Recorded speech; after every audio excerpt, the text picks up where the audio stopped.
I'm with World Championship Wrestling and you should be a wrestler. And I said, a what?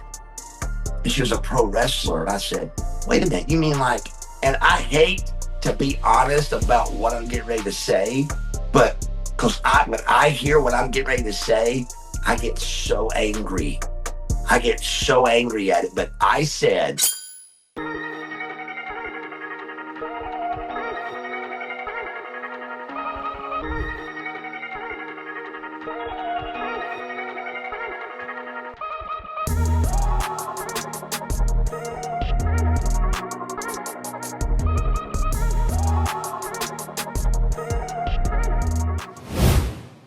Welcome back to Mic Check.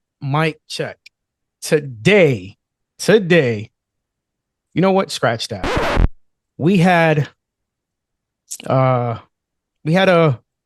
I had a few wrestlers on this show about 2 weeks ago, right? But for some reason, this one here is iconic to me, man.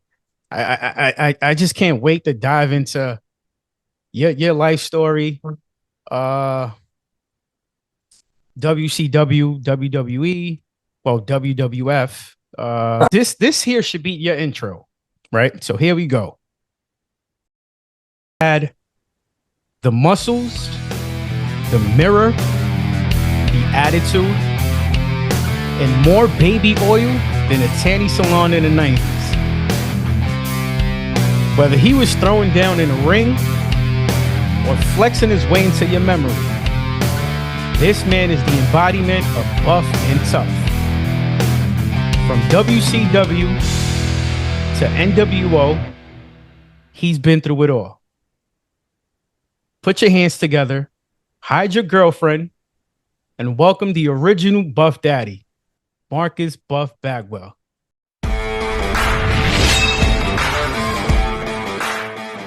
How you doing?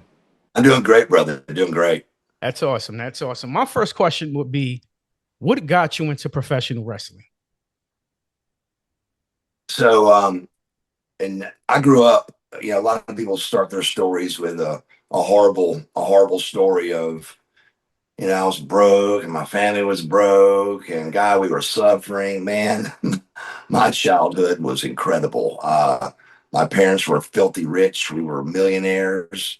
Wow. They worked extremely hard. We had a company called Southeastern Building Supply that was a lumber company that my parents owned, that they built from the ground up. Hardworking women, man and woman, mom and dad, and 3 boys, me and 2 brothers. I was the youngest, and we were spoiled rotten, but we were not spoiled brats. We were well-mannered kids. We got our butts whipped. We got punished. But we were rich. We were very rich, and we were all super athletes, and Nice. we loved sports.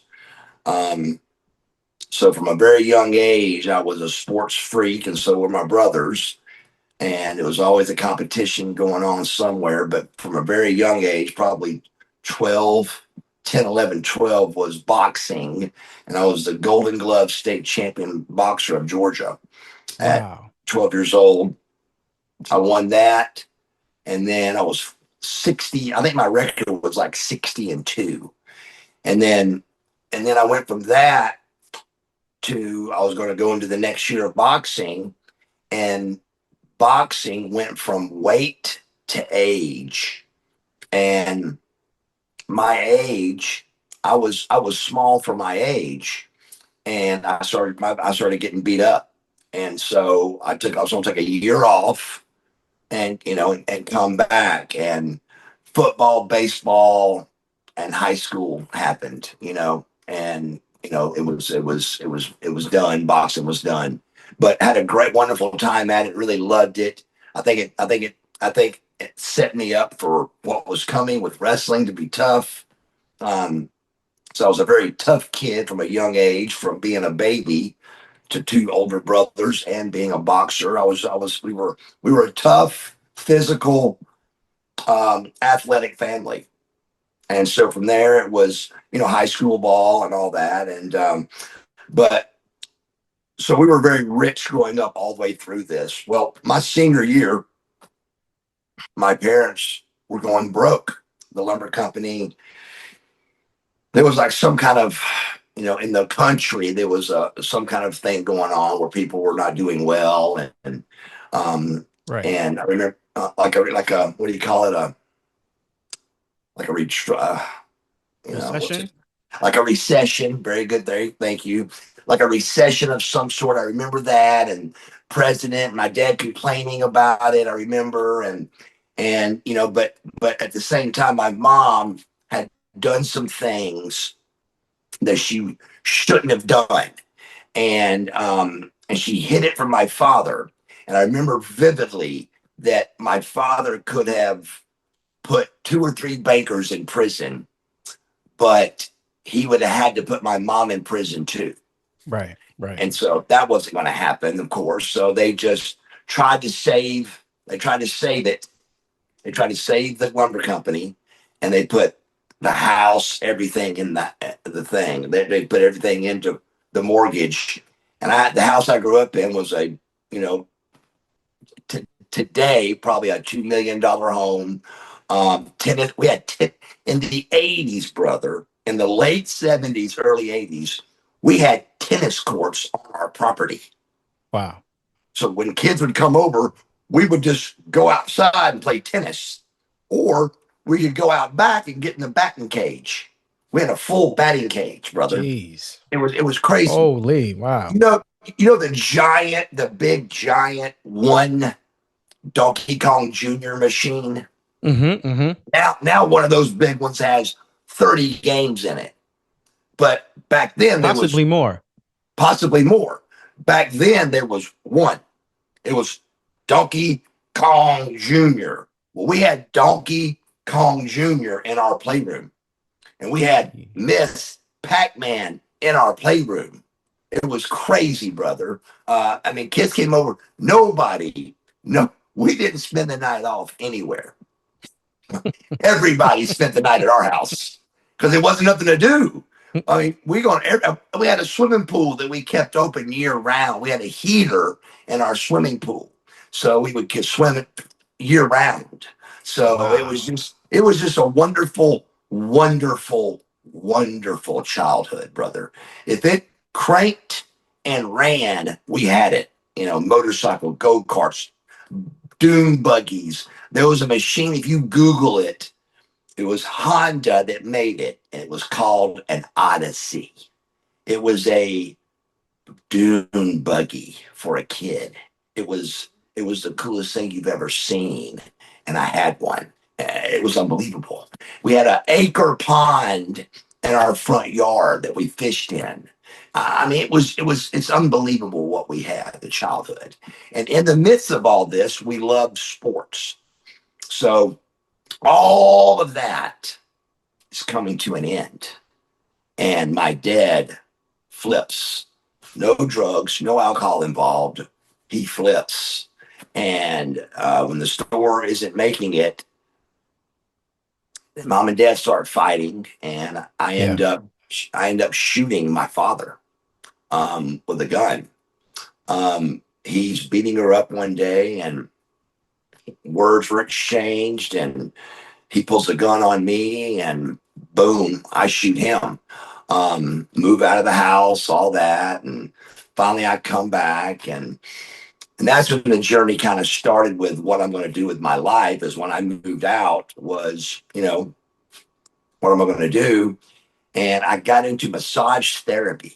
Um, I wanted to do something. I wanted to do something sports related, but we went to school to play baseball and football, brother, and wrestle. My brother John was a state champion wrestler, but we went to school only to play ball and do sports. We knew what we were doing after school, after high Right. school. We were going to work for Southeastern Building Supply. So my brothers were already working there. When I shot my father at 18, they're already at Southeastern with their lives on the line now, with marriage and family and children and houses, and their lives are going under too. We're going under.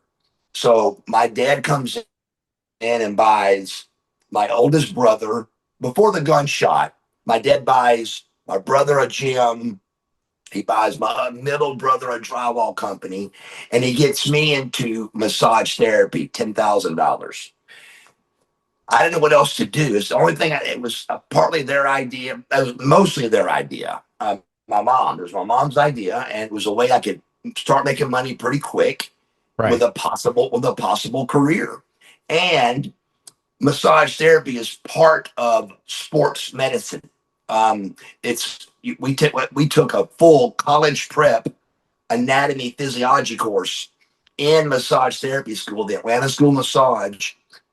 They taught a full college prep anatomy physiology course, which would help me also with sports medicine. So this was 1.8 grade point average, Sprayberry High School. No college was out of the question. This is the smartest thing we could come up with, and that was massage therapy. So we did it, and I loved it. I graduated number one in my class.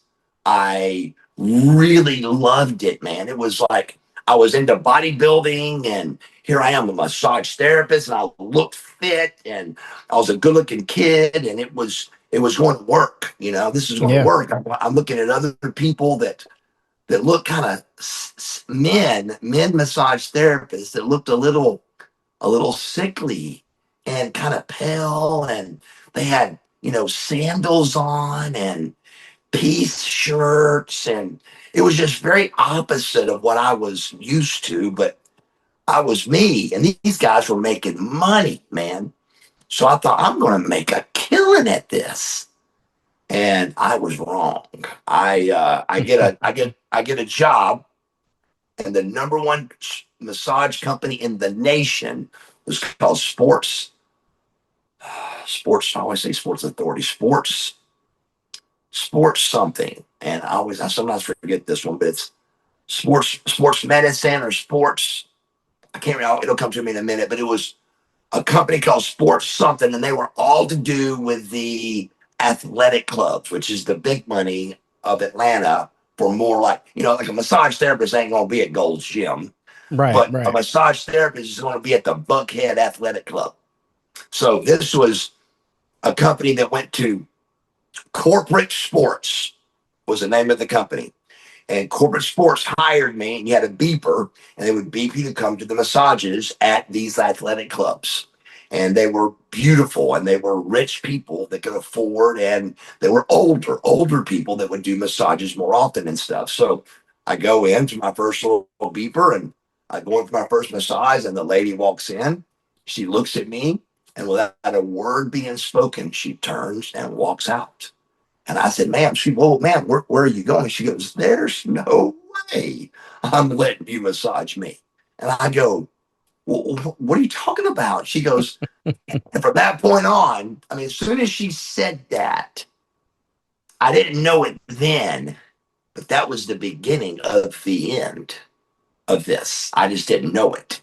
But looking back, I can see it clearly. But when she said that, I said, what do you mean? And she goes, and I heard when I say that, I remember her answer, but all of the women's answers that were to come to me at this point, and it was, my husband will kill me. I may have some fat on my back. I may have a bump on my back. I just don't feel comfortable. I mean, it was the thing that had got me this far in life, which was my looks were going against me, and I couldn't believe it. I didn't know what to do with it. It was like, this is unbelievable. I just Yep. spent 10 months, brother.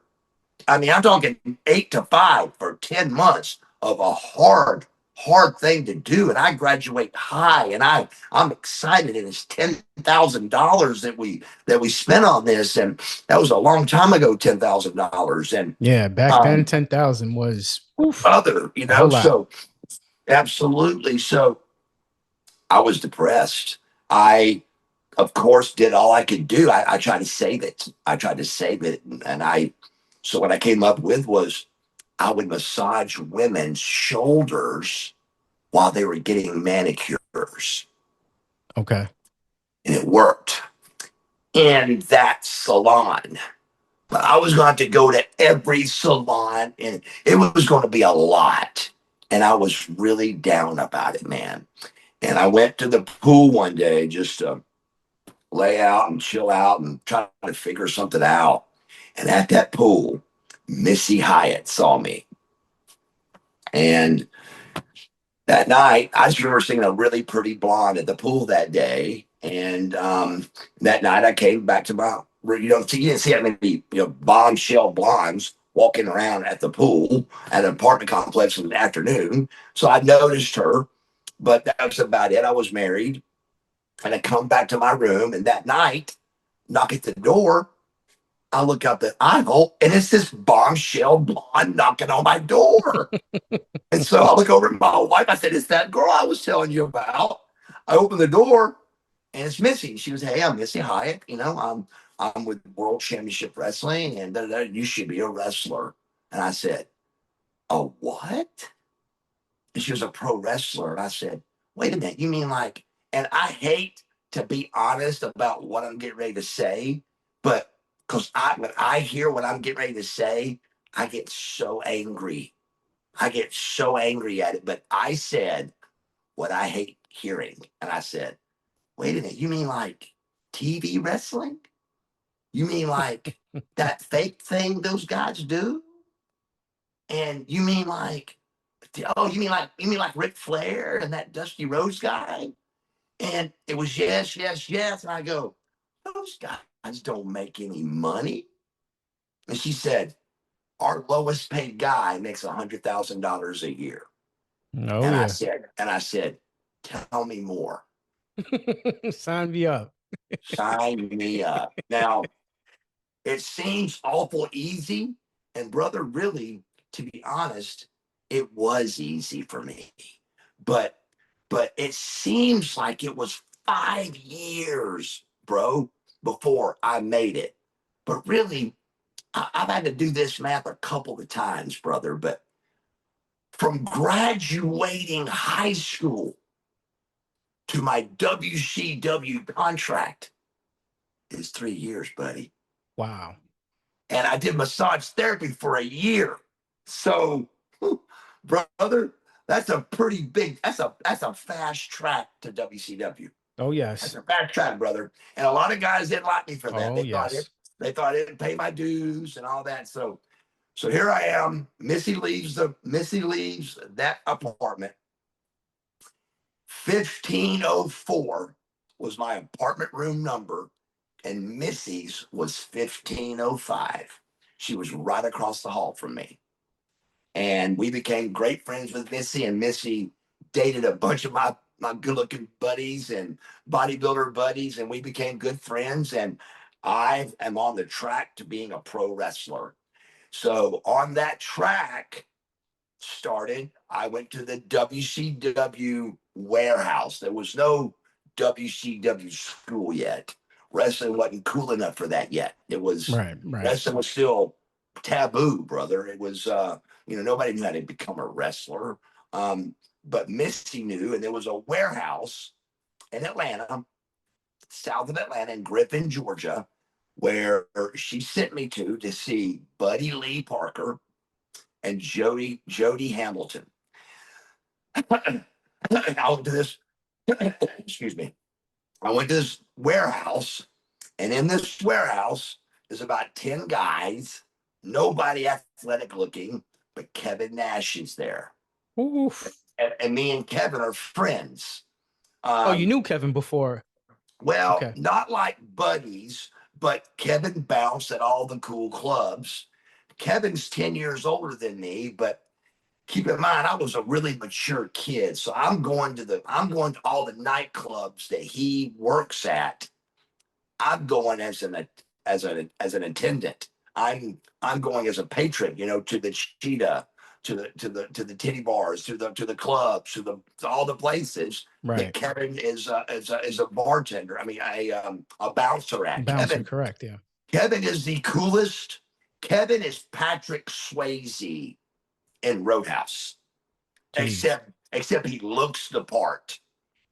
He's 7 foot, 350, with abs. It Holy was cow. Yeah. we would get behind. Massive. There wasn't no cell phones back then, but we would get beside him with cameras behind his back where he couldn't see and take pictures of how big he was and how small we were. It was incredible, and he was good looking. So he was cool, he was good looking, and he was big. It was bizarre, but we had Trifecta. we had a connection, and so but I went to that school, and Buddy Lee Parker was very mean to me. He was like, we became good friends later on, and he had to wrestle him 1,000 times, but he was like, you're not big enough. And I said, I'm bigger than Brian Pillman. And he looked at me real hard. And he goes, yeah, but Brian Pillman can wrestle. I said, how do you know I can't wrestle? Right. And he goes, I don't. We charge $3,000. I go, whoa, whoa. You charge $3,000 for this dump? And it was a dump. I mean, the ring even kind of had like a little hole in it when they run in the ropes. Like a And I'm dent. like, I said, and I'm not trying to figure it out. And they're whispering over there. And I Wow. was like, what are they whispering about, bro? I was getting angry. So I go back home and I tell me, I said, Missy, it's $3,000. I ain't got $3,000. I said, and they were whispering about me. She goes, man, you're so stupid. She goes, they were calling spots. They were practicing wrestling and they were calling their moves and they didn't want you to, see that they were calling spots. And I was like, oh, okay. Oh, okay. So they were, now imagine me there, they're whispering and they're going, and I'm like, what the hell? What are they talking about? But then Yeah, she yeah, yeah. Because you explained, I thought they said, were talking oh, about you. yeah, of course. I mean, they Right, kept right, looking back. So, right.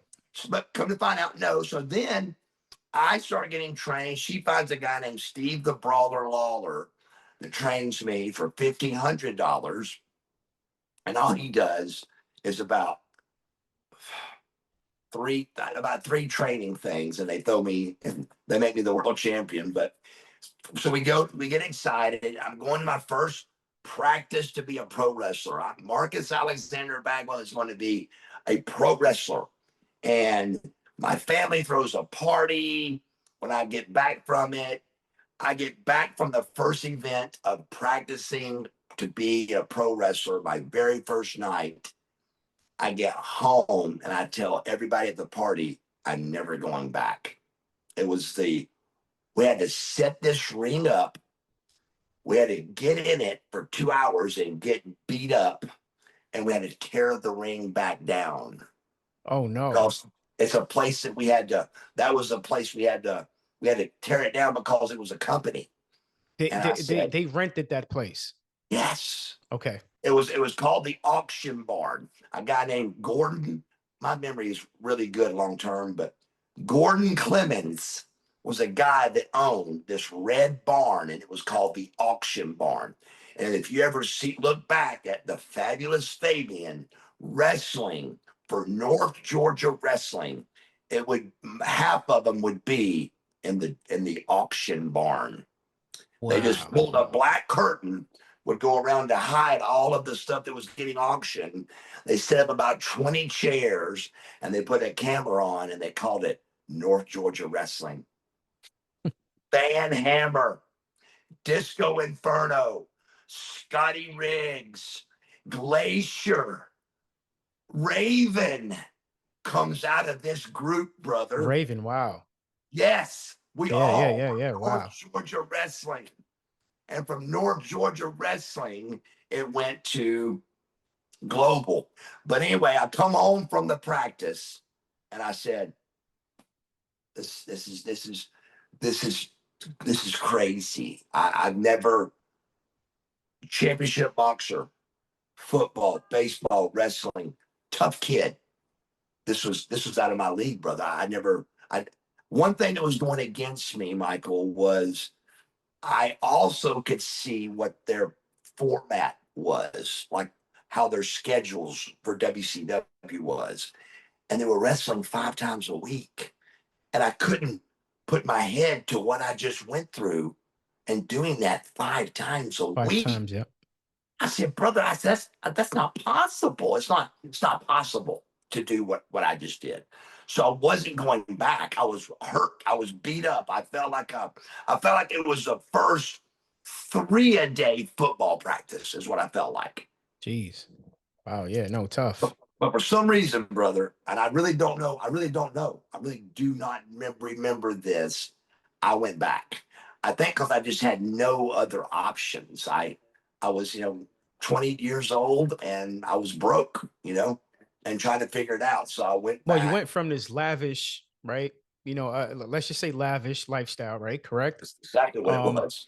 Not being, spoiled, but not a spoiled brat, and then Yes. going from that to not having anything at 28, being broke. You had no other option. But then again, you had the looks, right? Yeah. Let me tell you something. I don't know if your wife is there, but I am gonna say this. I my aunts, cousins, they all loved you.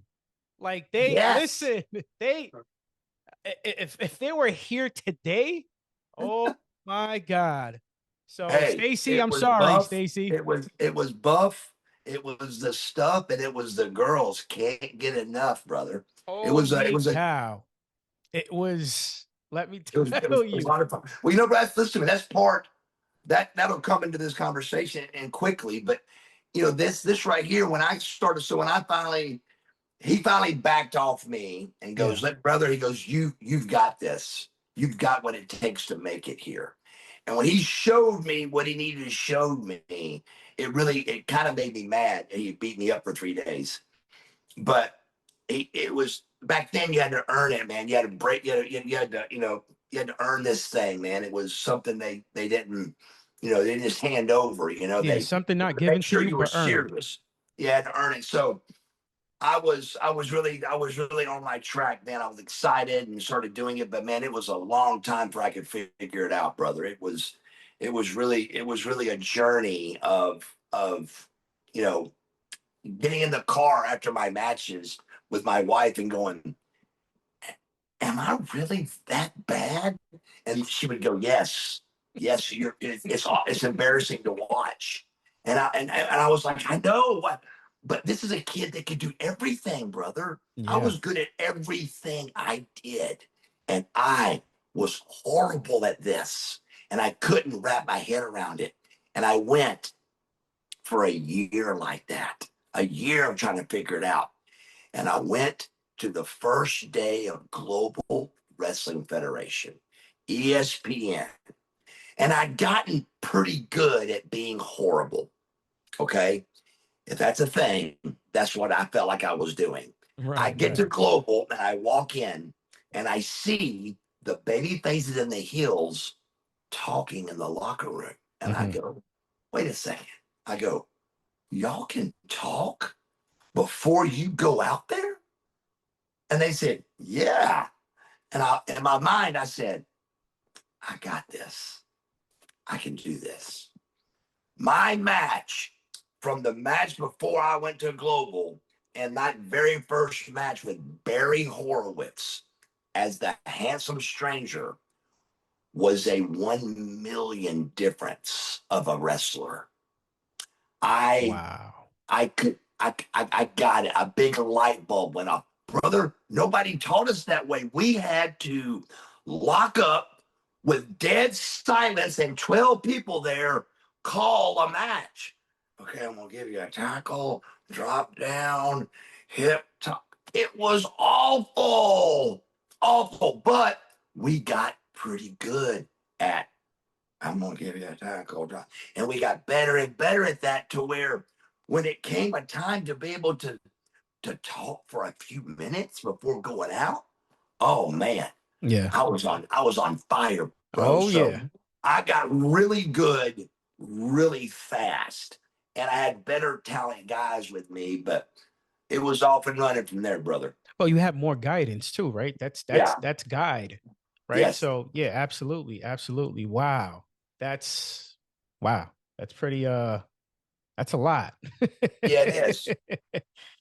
So what was it like? And this is my own me and my wife thought about this last night. So I said, look, I need to come up with one good question that I need to because listen, you are my childhood hero. You guys, you, Kevin Nash, um, obviously the Warrior, rest in peace. Oh The man, Warrior yeah. was I've seen the Warrior. Was it in 92 or 93? So I Did you went, really? yeah, I went to Royal How, Rumble, yeah. how old were you? 80, I was born 85. I must have been 7, 8. Wow. Yeah. So you had the warrior brother. Yeah. I So mean, man. I mean, yeah, the Warrior was, love him. yeah. He He's was up there. He's up there. absolute Jim. Um, Hey, Jim Hellwig. yeah. Jim Hellwig, and part of his life, and I think a big giant part, he lived where I live right now. He was in Marietta, Georgia. He Oh went to wow. Life. He went to Life Chiropractic College in Marietta, Georgia. I don't know anything about Jim Hellwig. I don't know anything about the Ultimate Warrior, to be honest. I just know how he looks, and I loved him.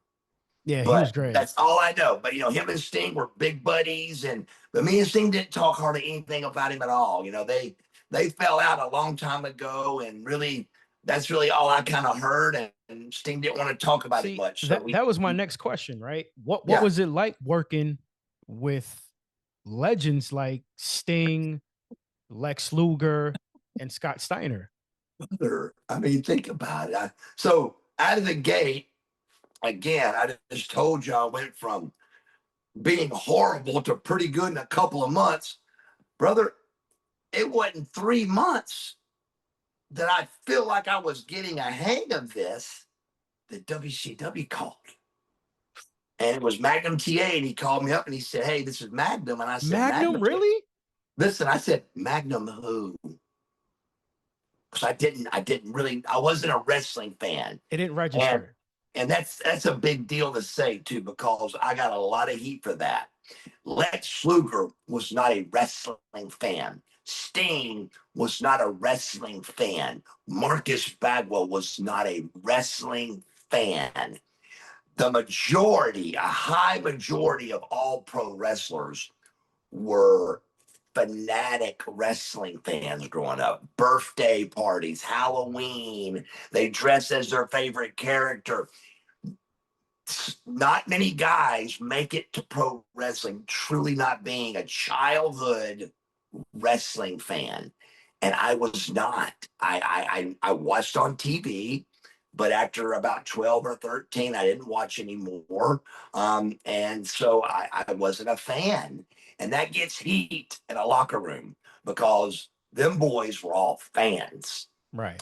very young. So with that said, I get to this company and they kind of know that I'm not a wrestling fan, and I'm a pretty good looking kid, so it's a lot of heat there.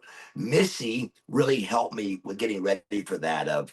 You got to walk in, you got to be. I was a good kid, but she had to make sure I was going to remain this nice, humble kid because I'd have got ate up in this locker room, brother. But it was, I still had to shake hands with everybody and be nice and be cordial. So it wasn't a lot to tell me, but Be without professional. be professional. But with Missy, it helped me because what was coming at me was a bunch of other really cool kids, that were older, and it was a tough locker room, brother. And so in that locker room, I'm trying to make it, and one of the first things they do is they tie me with Sting, where they beat up the rookie, and then Sting comes down to save the day. And I'm instantly rubbing elbows with Sting. So everybody in that locker room, I'm 8 years younger than the youngest guy, bro. Holy They don't wow. know what I'm doing there, but at the same time, it's heat because I look the part, though. Right, right, right. I'm not no skinny kid sitting over there. I'm a jacked up kid. I'm looking good. I'm a good looking boy. So it wasn't a good interaction.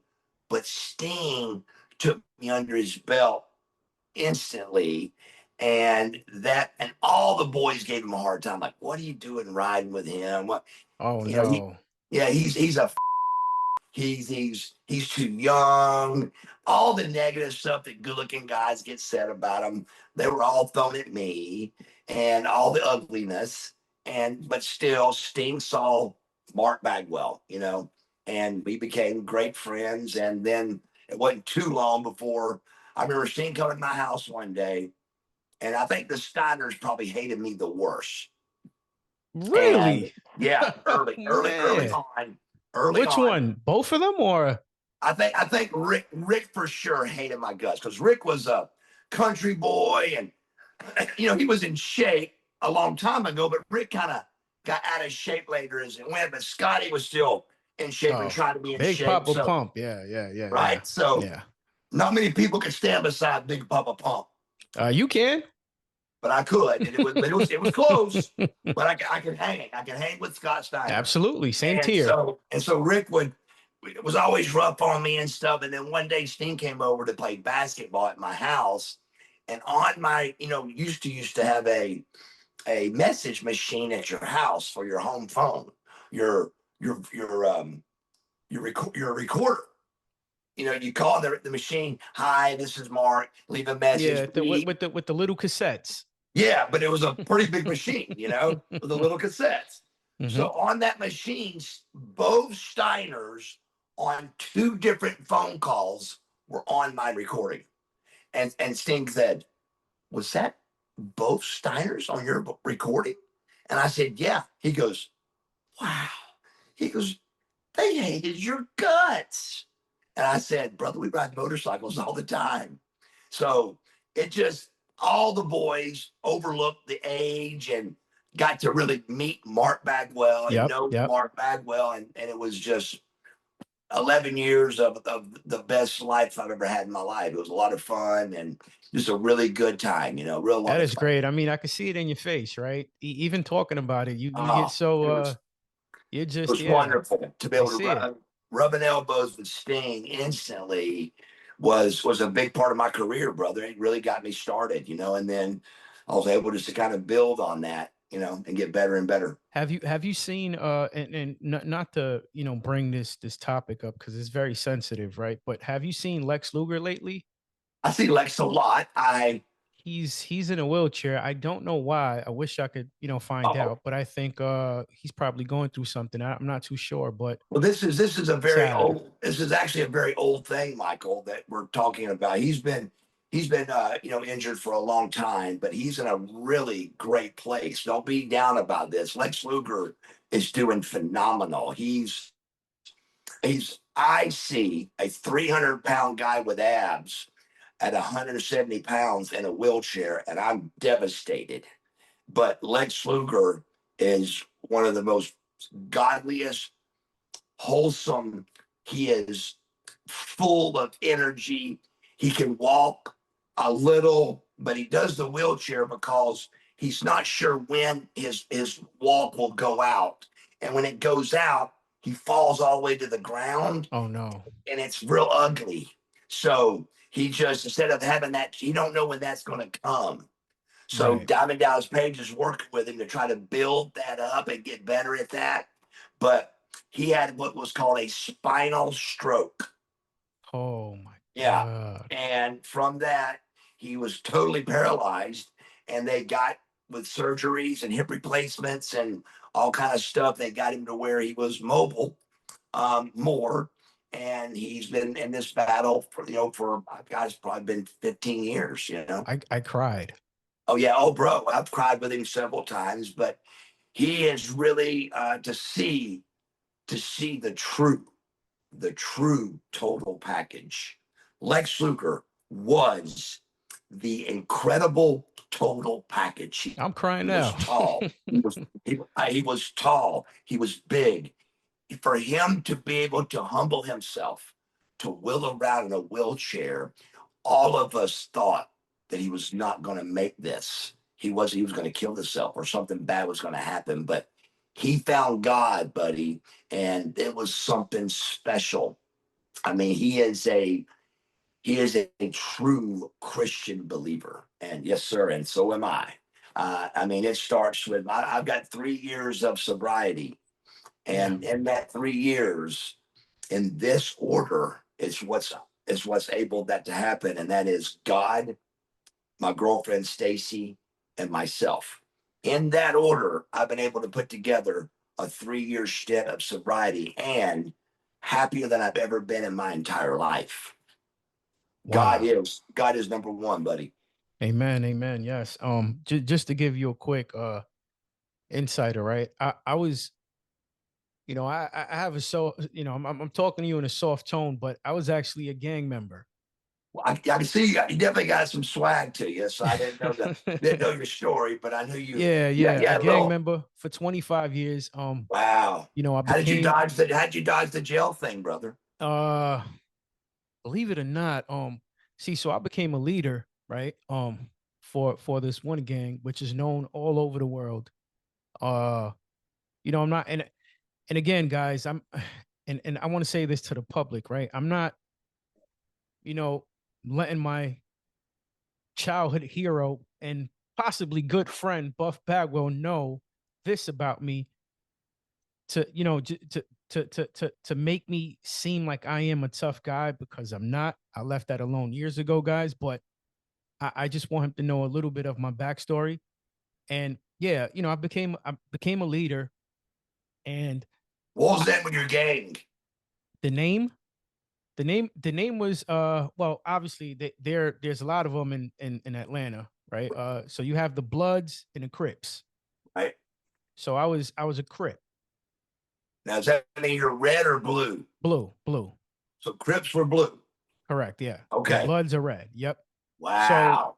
so I love this stuff. I just don't know much about it. Like the movie Colors is oh one of my yeah, yeah. favorite movies, brother. No, it's listen, that the way they portrayed, or the way they narrated that whole film is up to Is that to the pretty good? to the T, to the T. It's just, Wow. certain things, obviously you have to make it a film and a movie, just like the Goodfellas, right? There's certain Right. things that, Sure.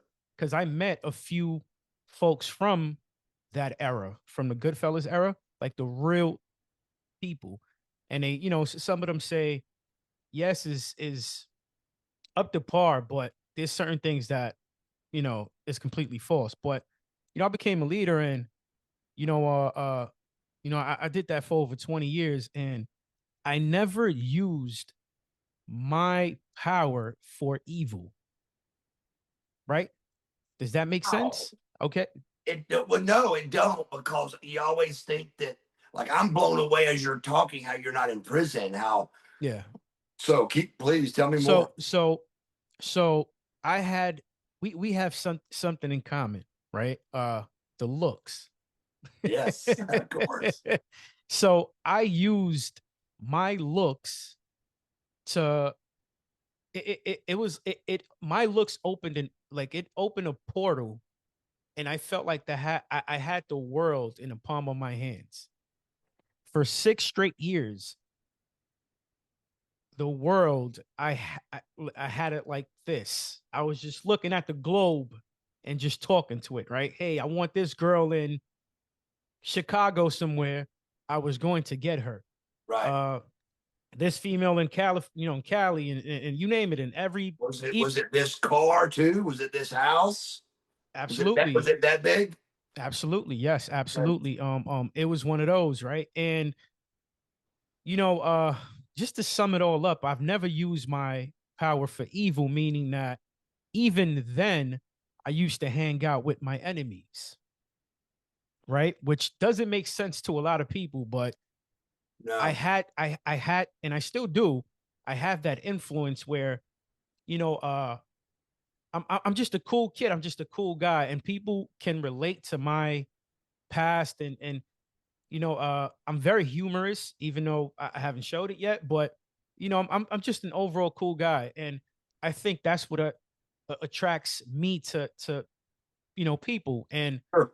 And even then, like I said, I used to hang out with my enemies, and my gang, my crew used to look at me, and I'm sure they probably thought about it like, hey, you know what? We should get rid of Mike. Because what Mike is doing, Mike is over here having meetings with us, but going to the Bloods and, possibly airing out all of our, dirty laundry.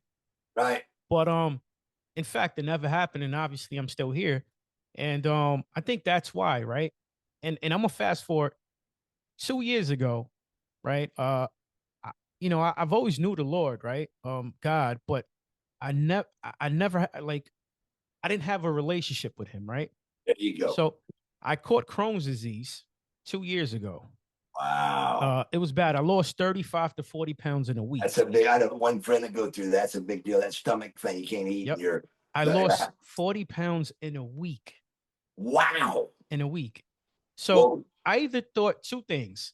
I said it can possibly be AIDS, right? But I've never cheated on my wife, so it can't be that. And Cancer. there you go.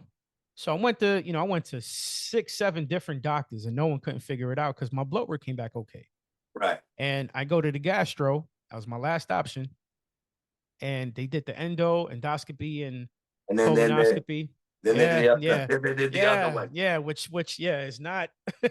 Brother, listen to me, back in my day, hear me out. I'm not sure how yours went, but back in my day, it was called a barium enema.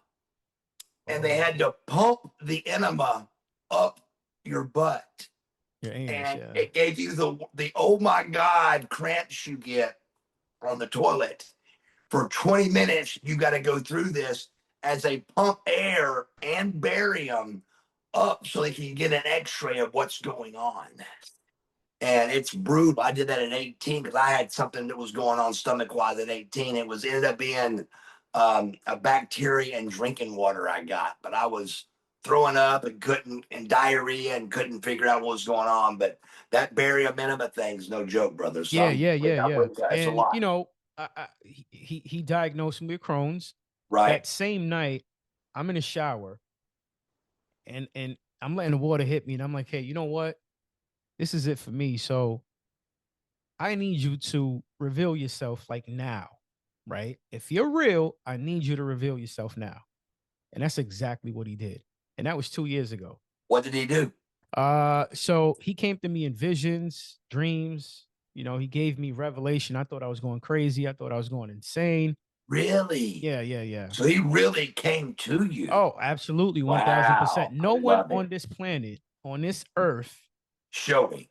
can say to me that Jesus, God, is not real. No one. There's no So one I that can mean, change my yeah, mind. Period. I Right? love that. So yeah, and then check this out. And this is where I get emotional because I cry every single time. Uh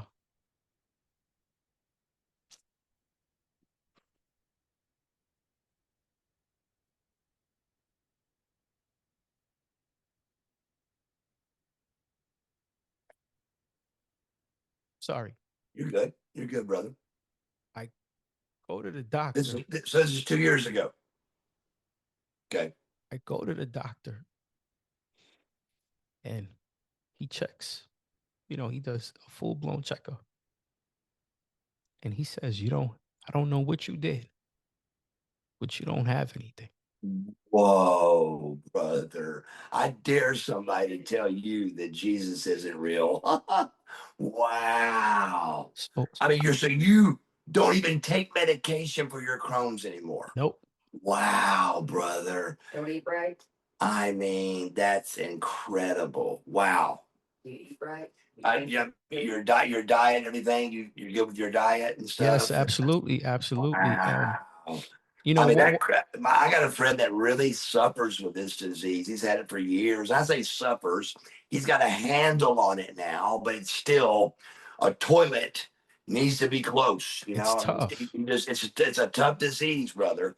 Because you know, a lot of folks, a lot of businesses, and you're right. You need to walk with a toilet with you, right? It's Because crazy. I remember that. I mean, I have a hard it's time with when that. you have to go, there's no Yeah. stopping it, right? Right. I And know. you're going for minutes, half hour. You just can't stop it. It's crazy.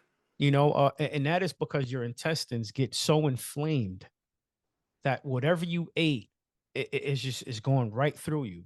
There's Right. no stopping it, no blockage. It's just now another thing, right, about that is that if you do get a stricture or a blockage, they have to remove that part of your intestine.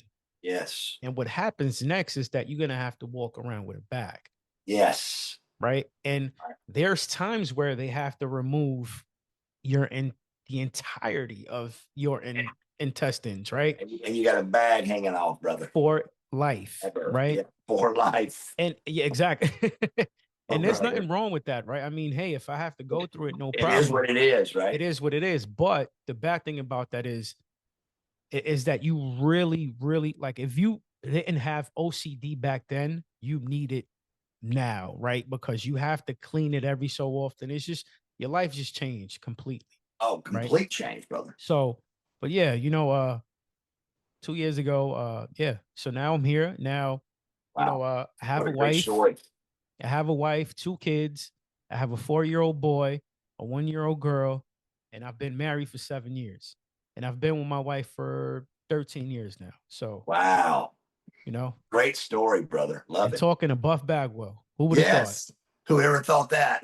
This isn't again. You're my childhood hero. You guys like the Thank you. NWO, the Wolf Oh, Pack, dude, just can you imagine? insane. Like this is crazy to me right now. We were I don't even know how Stacy is so calm. she got a smile on her face. She's got a smile on her face over there, a million miles You're wide. with Buff Bagwell, Stacy. Right? He's with Stacey Brown. You hear that? I'm with, and brother, let me tell you, I am with Stacey Brown, brother. It's unbelievable. Oh, I'm just kidding. I mean, I've never started a conversation about a person I was with by saying, "This is the best person I've ever met." I always talk about something, her looks or her hair or this chick, man. She is a different woman. I mean, she is a different. It's just different. I've never. Well, she's seen God sent. She's God sent, brother. I mean, we.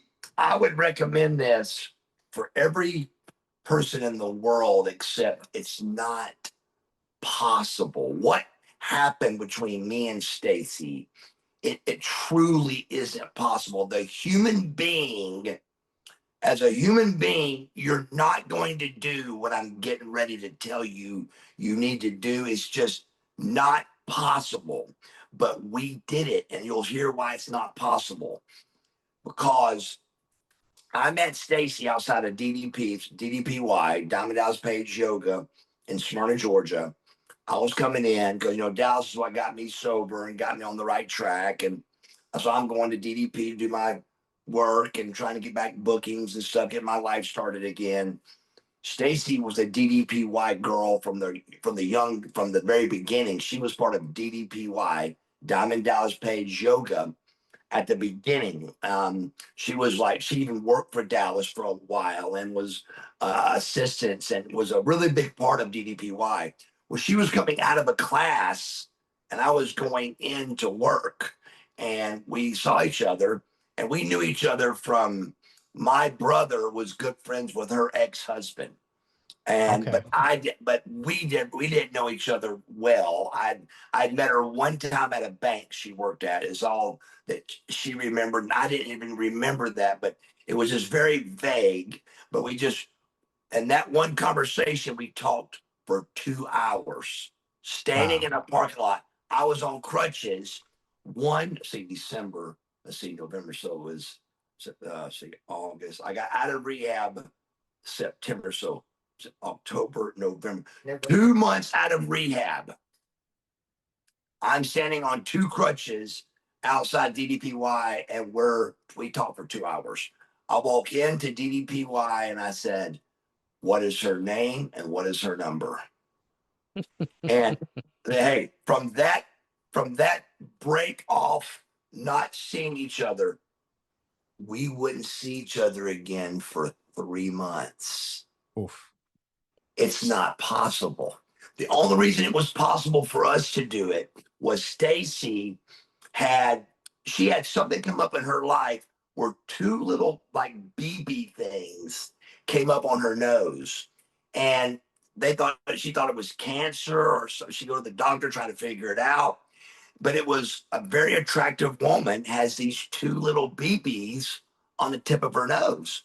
So, also being a 52-year-old woman, beautiful woman, she wanted to get a little face stuff done. So she got her nose and a little face stuff done right after we met. So we met in late November, December the 9th. I think I know the date was because it was the day before Dallas's party on December 10th. That's what I remember. December the 9th, the day before Diamond Dallas Page's Christmas party, she had to, she went in for this surgery. So, because I asked her to go to the party with me, and she had that surgery the day before. Mhm. So she goes into surgery, and she don't want me to see her because of her face all bruised up, and she was all swollen and beat Right. up. And it was a pivotal time because I couldn't figure out why she would go to the grocery store but not want to see me. And so we were talking on the phone every night, but we did not see each other. Brother, that's 12 weeks. Wrap your head around that, brother. It's Mhm. impossible. There's no way you're going to be attracted to a woman on the phone and not go get dinner, see a movie, a cup of coffee. You're going to make that drive. Absolutely. But it didn't. And I thought she was dodging me. I said, baby, look, I was upset, but I was like, baby, if I'm bothering you or something, let me know. Because she would go see Dallas to drop things off or something. I'm like, hey, what's going on here, man? And even Dallas asked her, what are you doing, my boy? What are you doing? Are you dragging him along? What are you doing? So but we, in that 3 month period, we went from not knowing each other to saying I love you before we hung the phone up. Holy cow! Wow. We fell in love over the telephone. And I've never tried that because it's not possible. I've never heard of that because it's not possible. But that is the way to meet somebody, is it to talk on the phone with them. It should be a law that you got to talk on the phone for a month before you meet somebody.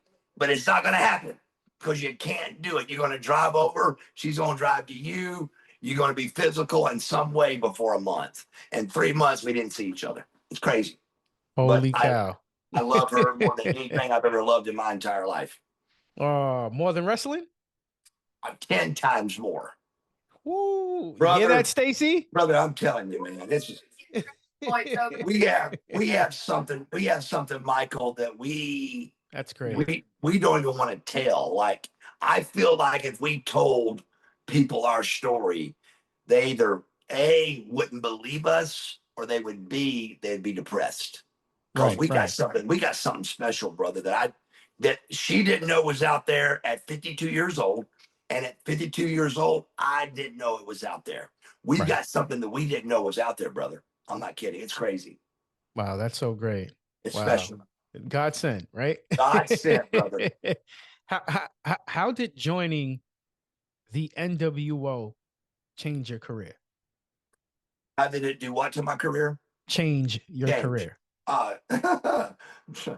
Like like a hurricane, it changed my career. So Scotty Riggs and me were on a heck of a good run. We were the American males. We were world tag team champions. Yes, you were 5 times. 5 times, but we was one of the 5, and did a great got a great thing going. I think we were one of the first tag team changes on the first Nitro era, one of the first Nitros ever. We had a good thing going, brother. American males, NWO, I mean, WCW, and here comes NWO thing. And I remember even before I could think, hey, I want to be part of the NWO. Even before my brain could think that, Kevin came up on me in one of the buildings. Um, it was in it was in it was in Maryland. Um, that city we always wrestled in Maryland there. It was Baltimore, and then you had a little town I always talk about. It's one of my favorite little towns we go to. I can't remember the town right now, but it was a town outside Baltimore. And he came up on me. We did a TV tape in there, and he was like, "Hey," he goes, "You wanna join the NWO with us?" And I said, "Are you kidding?" I said, "Yes, absolutely." So that was huge. And I remember seeing Scotty's face and not really realizing how big this really was all at the moment, but this was this was the beginning of the end for Scotty, and Yeah. he still had a hell of a run. He still did well, and did the flock thing, but he knew and I knew this wasn't good for him. You know, I mean, he's going to stand on his own, and he did really well, I think, as the flock and all that. But then, it was a tough transition for him. But it was one for me that really was a really good fit. Buff Bagwell in the NWO was a great fit. Oh yes. Oh It yes. was a, Because I was a, you had to either see because at that time you had the Wolf Pack too, right? well, no, not that time. At No. that time, brother, it was the black and white. And that's it. Yeah, yeah, you're right. You're right. You're right. So we were Absolutely. listen The now. pack We were came out going. a Well, few hold months on. So later. we were going to buildings because NWO wasn't allowed. So we would go into empty buildings, and I would wrestle a match as the NWO because we wasn't allowed at the building, so the building would be empty, and I had to wrestle a match with Kevin Nash and Scott Hall being the ring announcers for the NWO Black and White. There was no other such thing Mm-hmm. except the black and white right here. That's it. And then after months of that, I'm not sure how long, but a good time distance, I break my neck on April 22nd, 1998. And do you know that story? Yes, yes, yes, yes. So, Yep. Columbia, South Carolina, I'm NWO with the best tag team name in the history of time, Vicious and Delicious. Best team ever. And I break my neck during that match. And I remember on my comeback, is when this started, the black and white and the red and black happened because on my computer, on my website, my computer guy had a coin turning around on which way we wanted the fans to vote that Buff should go. Should he go NWO black and white or should he go Wolfpack? So that I remember Mm-hmm. the coin, and you could choose which way you wanted to go. And then I came to the Atlanta, and I've never, thank God I didn't have to, but I had never had to ask Sting for a professional favor. Never. Right. I'd heard him complain about friends that would overstep boundaries and ask Sting to do things. I'd heard that before. And I didn't want to test our friendship. So thank God I never had to, but I never had to ask Sting for professional help. And I mean, he helped me with 1,000 things, but never like, financial decisions here. So I Mm-hmm. showed up to Atlanta and I start seeing these red and black shirts around and I don't have one. And I thought, oh boy. And there's only a few. There's Steiner's got one on, and I see Hogan with one on, and I'm like, oh, so I'm waiting a little bit. And Sting was going through a lot right at this junction. He was going through a divorce and he was becoming a Christian. It was a lot going on in Sting's life.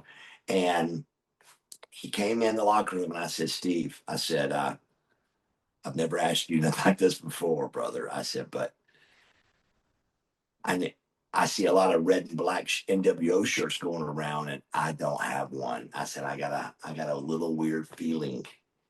And he just didn't say a word. I said, where are you going? He goes, I said, all right. 5 minutes later, he comes back. And for some reason, with the NWO, you always get two shirts. They always give you a tank top and a t-shirt, and they throw the two shirts at you. Like, that's your two. Mm-hmm. Sting walked in and threw it at me, and I went, thank you. I don't know. I don't know if I was in, if I was out. I never asked him. I didn't know. I was NWO Wolfpack. That's That's all that it. matters. That's all that mattered, brother. I put that shirt on as fast as I could. Well, oh, that's great. Any wild backstage stories that you can safely share I without mean, getting anyone in trouble or no. There's a bunch of good ones, but like the one of the best ones is Scott Steiner.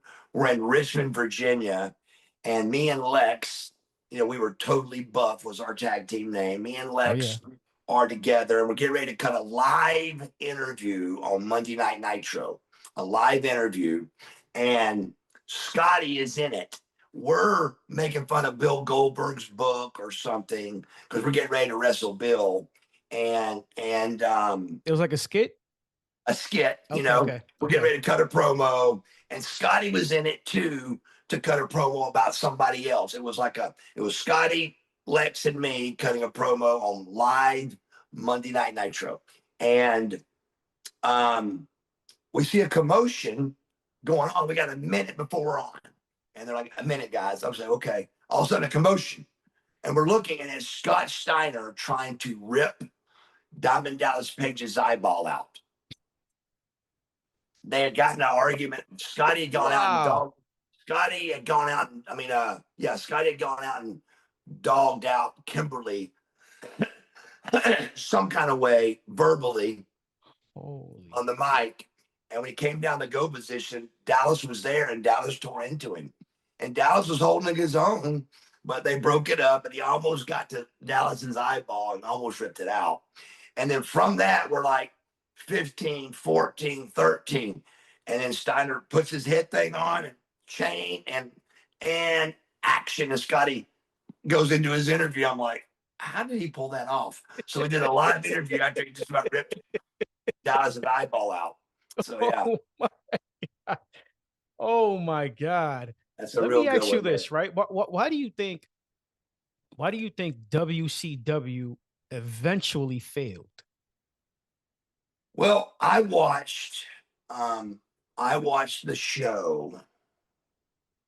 Well, first let's talk about going into it. I mean, you got to think about it, brother. We went from Mark Bagwell, went from walking outside walking outside of Center Stage in Atlanta, Georgia, where 80% of all the Saturday night shows were taped, where NXT and Impact still do their television tapings at Center Stage on West Peachtree Street in Atlanta, Georgia. WCW, 90% of all of our Saturday night TV tapings was out of that building, and it set 500 people.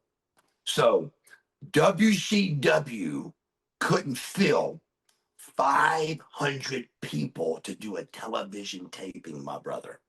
Wow. Okay. So, Wow.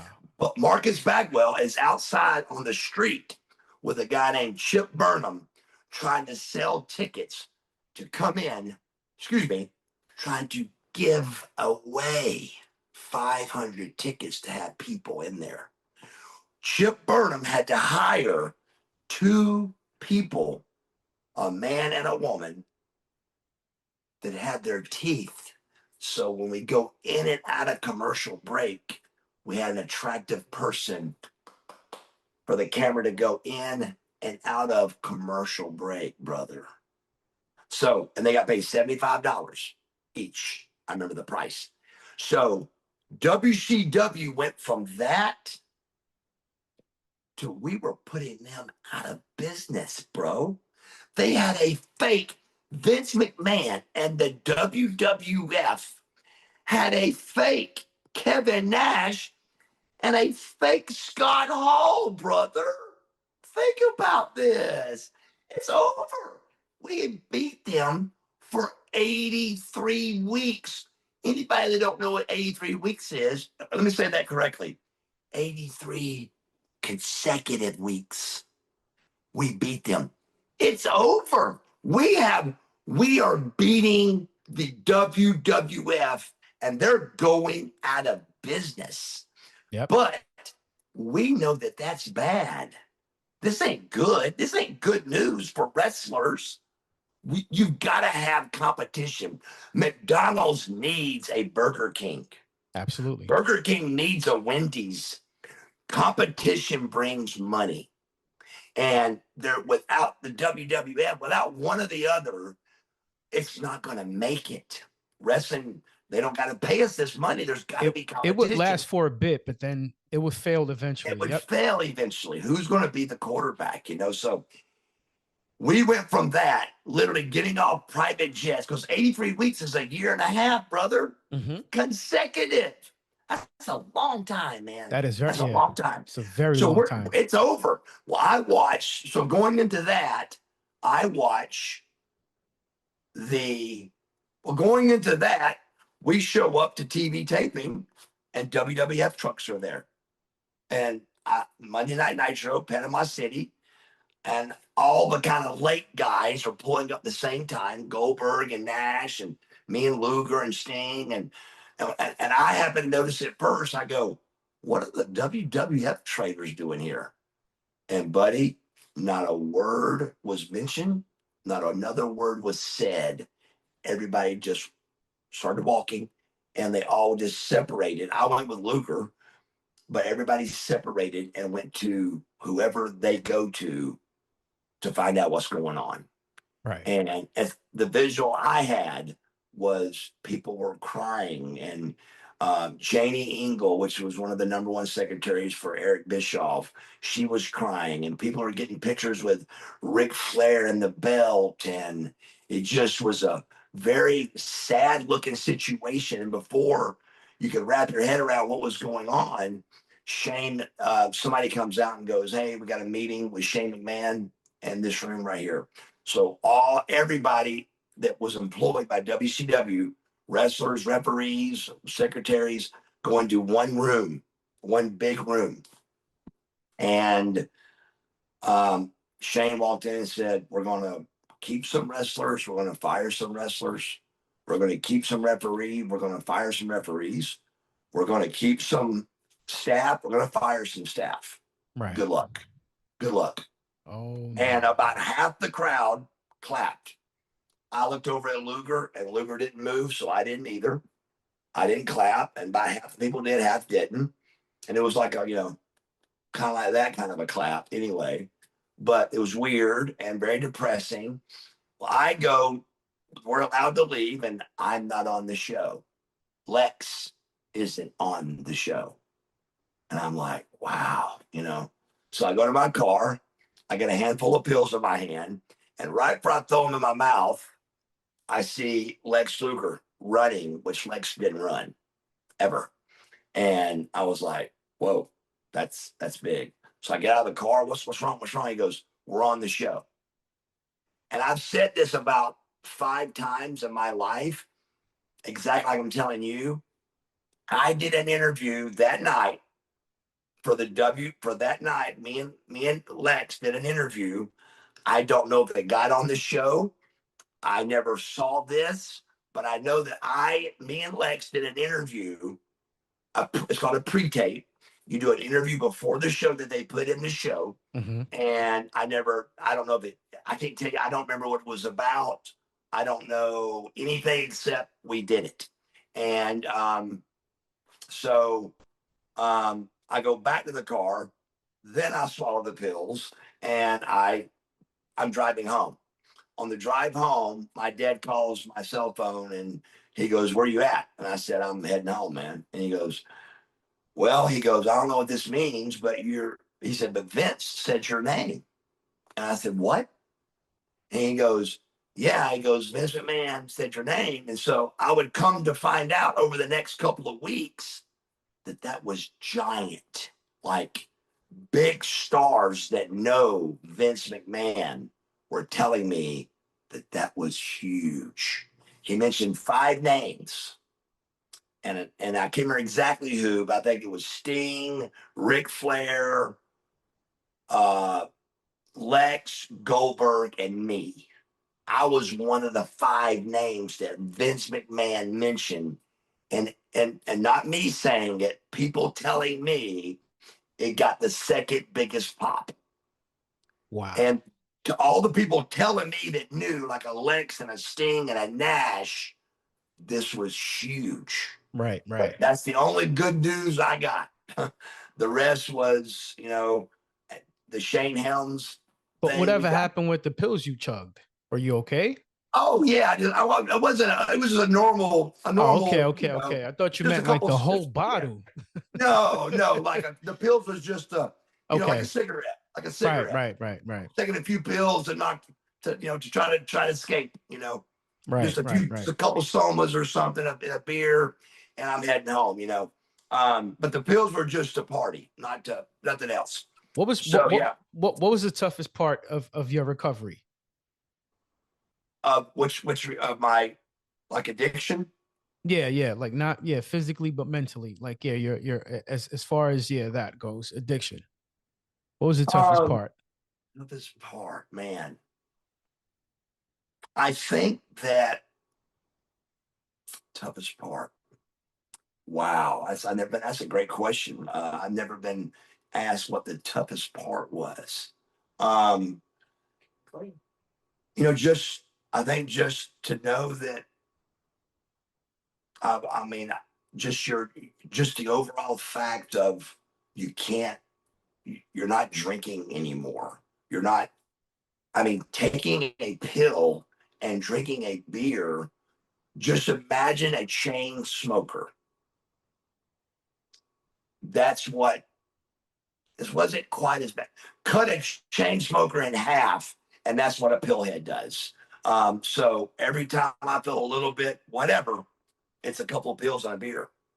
And that turned into, that used to be once a day we would do that. If you don't And mind then me it asking, was, what type of pill?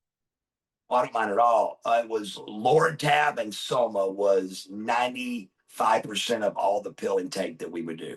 Okay. And Okay. it started with every single party, every single time, every single interaction with alcohol and drugs it started with one pain pill and 2 somas, and you would say 1 and 2. Give me 1 and 2, please. And Gotcha. then and Okay. then it went to 2 and 4, and That it was was like the 2 more cue. tests. That was like the cue. Give me one and That two. was it. Gotcha. 1 and 2, 1 and 2. It took a while, but then it was 2 and 4. It's never 3 and 6, but it was always 2 somas for one pain pill. Is Correct. what we did. Is what our deal was Right. as our Right. Right. party buddies, and that was just you kept doing another 1 and 2, another 1 and 2, and you kept drinking slowly through the night, and you got to where your buzz was, and that became my entire life. And to Wow. break that after 20 years, it was the hardest thing I've ever done in my life, brother. It was really hard. What motivated you to change? Because a lot of people don't change, right? It takes No, motivation, dedication, and certain other things, right? So what motivated you to change, Buff? another great question. And what motivated me to change is I finally hurt myself bad enough that I couldn't fix it. Wow. I was able to fix everything, brother. I knocked my teeth out and I fixed it. I knocked my teeth out again and I fixed it. I would have car wrecks and I fixed the car. I would have another car wreck and I fixed it. God kept warning me and warning me. And on this last car wreck, August 17th of 2020, that car wreck, absolute best case scenario, I should have been in prison for killing Wow. somebody. My car drove through a men's and women's bathroom behind Cumberland Mall, and I leveled the whole building.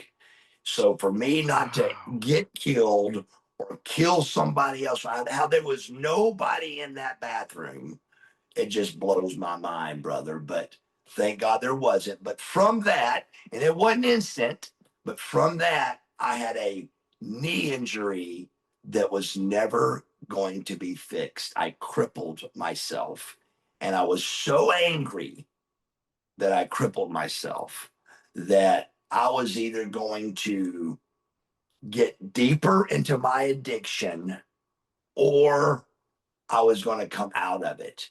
Right. And instead of going deeper, I think the interaction of Dallas coming in, DDP coming in, and intervention and intervention on me, the difference of that, and that really helped a lot. But I was really at a crossroads. I wasn't healing. These wounds were not healing, and it wasn't getting any better. And so I just really went deeper than I've ever gone into my drinking and my drug use.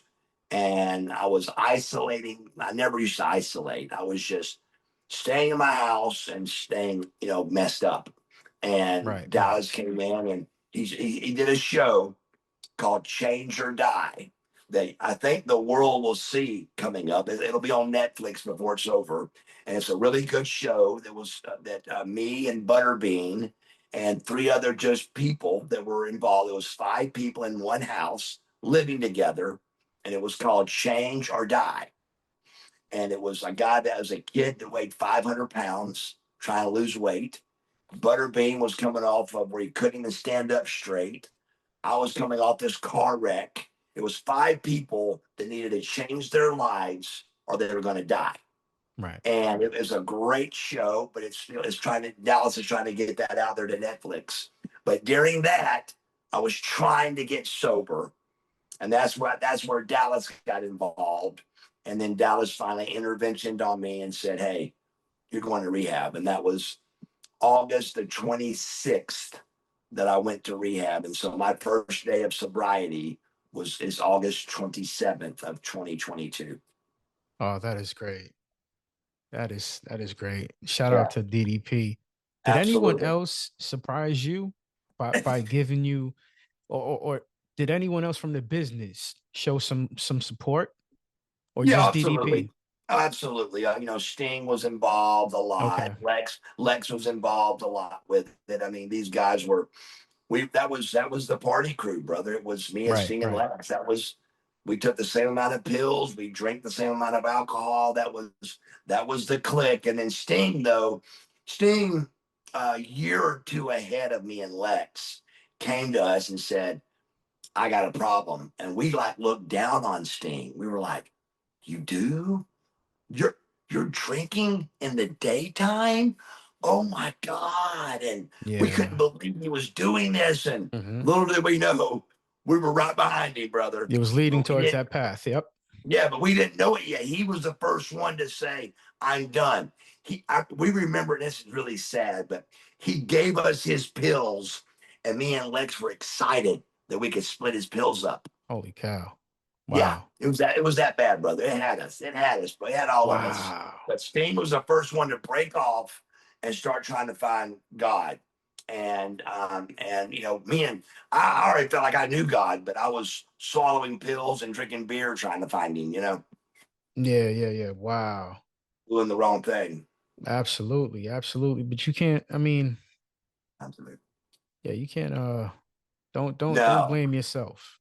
no, absolutely not. So it's How how chaotic was Nitro behind the scenes each week? Because it seems like it was just crazy. It seemed like it was chaotic it was, man. It was. I mean, it's a live television show, brother. because I there was a mean, lot going yeah. on. You can just Well, tell a lot going Well, think on. about it. Well, for starters, out of the gate, it's the WWF is beating our brains out. I mean, with credits. I mean, with ratings, and their show starts at 9 o'clock. Right. They go from 9 to 11. Well, we went from 8 to 10. So at 8:59, brother, if you were not where you were supposed to be, you were fired because that was a pivotal remote control changer happening right there. So we got Sting coming from the Raptors. We got the NWO coming out. They got the Rock. They got the Stone Cold. They got, and it's it's lights, camera, action, brother. Yeah. Boom. 8:59, and that's where the Monday Night War began. So that was for a long time, and then we were 8 to 11, and they were 9 to 12. I mean, it was a crazy fight, but one that was wonderful, a wonderful time. Who's the worst travel buddy? Because you guys traveled a lot.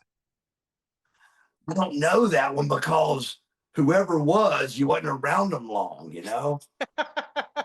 Um, it just everybody. You had your different cars. You had your pot smoking car. Right, right. You had your Jim tan car, which was me and Lex's. And there was more of those cars than anything. There was a lot of Jim tan cars, but when you hopped in our car, it was all on, brother. It was organization of tanning, training, drinking, but organized perfectly. I mean, diplomatically, we got it planned out what body parts, when we're shaving, when we're tanning, when we're drinking, when we take the first pill. Everything was sketched out perfectly, ready to go Wow. every day. So people that hopped in our car didn't last long. Right, right. They would hop out like, I can't. can't. I can't do that. We had the giant hop in with us one time, and he smoked.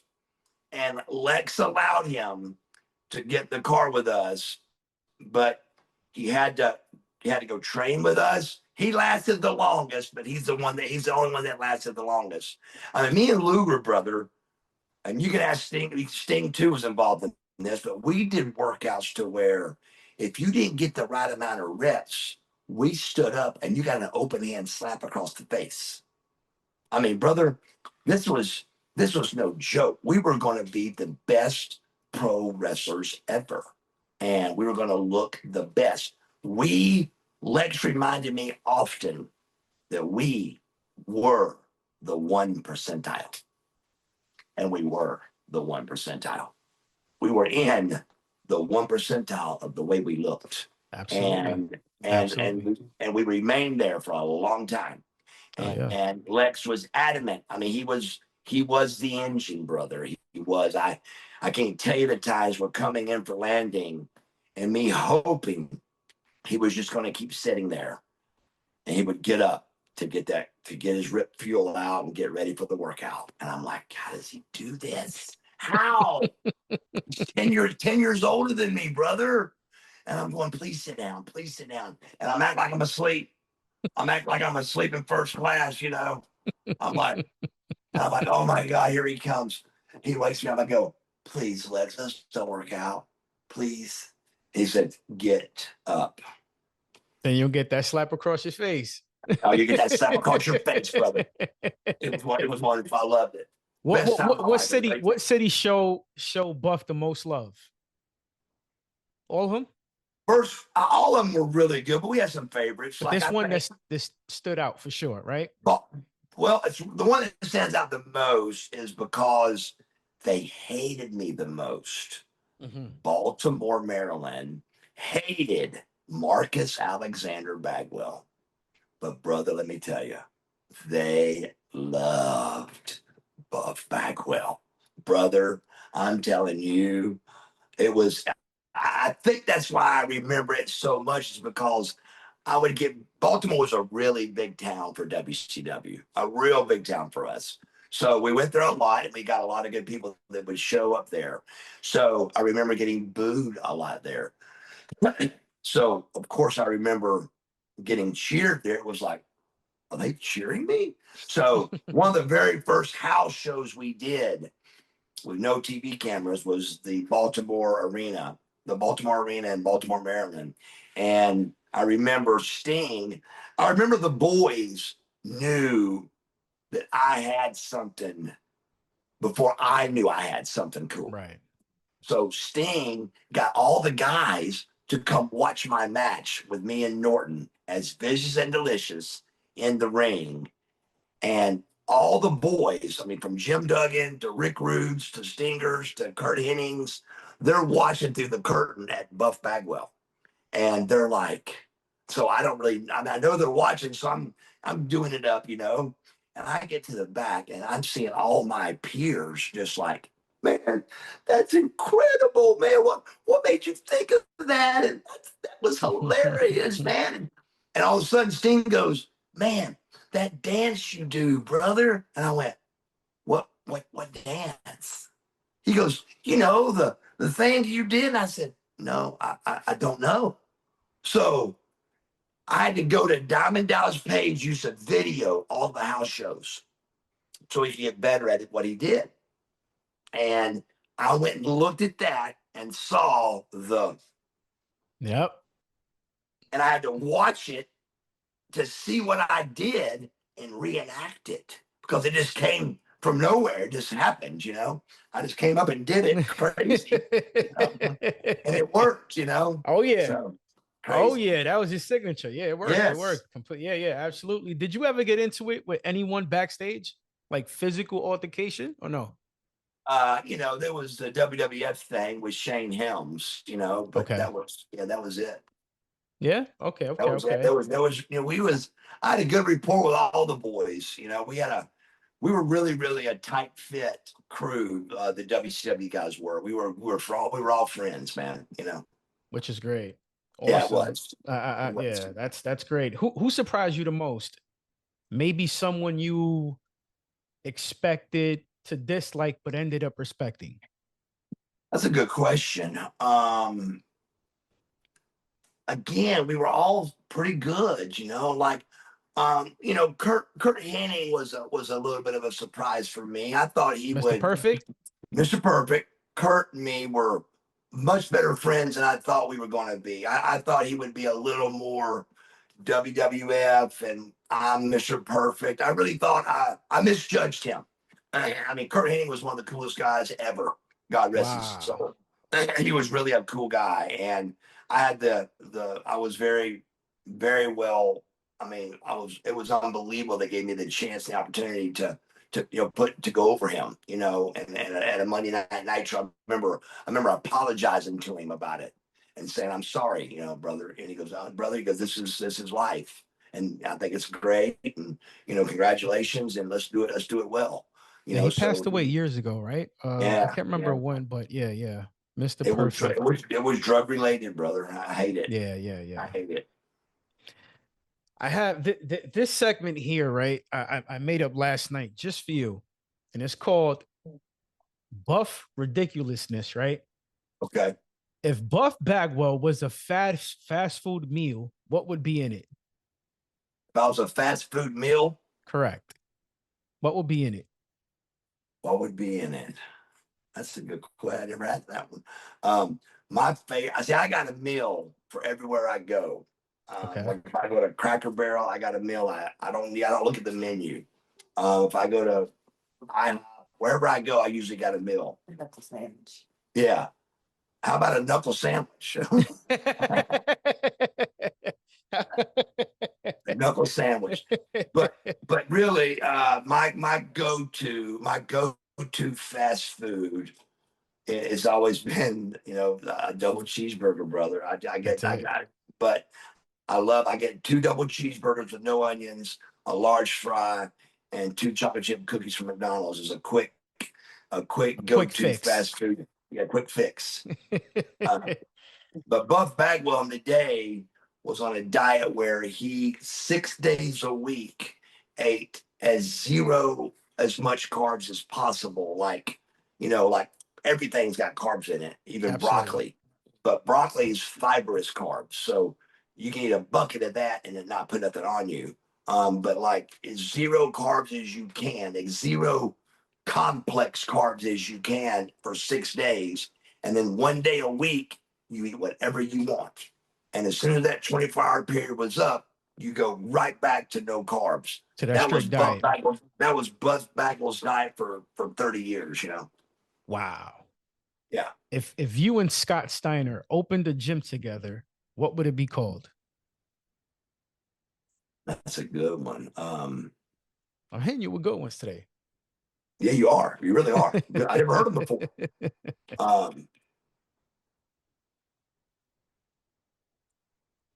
Buff Freak. No, but I'm gonna Buff and Freak in there. Genetic, and then there's a bunch of good names we could get out of that. But you got Genetic Freak for him. You got Buff Daddy, Freak Daddy, Woo! Freak Daddy Jim. we need to we need to let him know. I actually He, hit him up. he was mad at me. He was mad at me for coming up with daddy. He wanted to do the daddy word, and I didn't know it. And I'm not the one that came up with Buff Daddy. The fans, I think what happened was Puff Daddy was Correct. happening. And then somehow I got in that mix at the time, Buff Daddy. So is what happened. And Scott came to me and he goes, "Why did you start calling yourself Buff Daddy?" I said, "I didn't call myself Daddy, bro." I said, "What are you talking about?" He goes, "I was going to use that." Somehow he changed the Daddy to Big Papa Pump. Papa. So the Papa came, but somewhere in there he wanted Daddy for whatever reason. And he was mad that I came up with it. I said, "Dude, I didn't come up with that. So Now, take it. I don't both of you care." guys together look huge. It was incredible, Just, bro. Yes, yes. It was I loved it. I crazy. loved it. It was crazy, bro. What's the weirdest rumor you've ever heard about yourself? Oh, God, the craziest is that, that there's a bunch. Let me think the craziest. Be honest with you, the craziest one that I've heard the most is that I wasn't nice to them. Wow. I mean, brother, listen to me.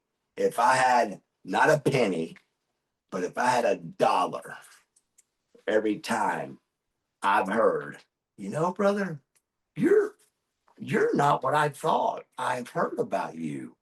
Because you won't hear somebody that's met me that can say something bad about me, brother. It just don't, it's not going to happen.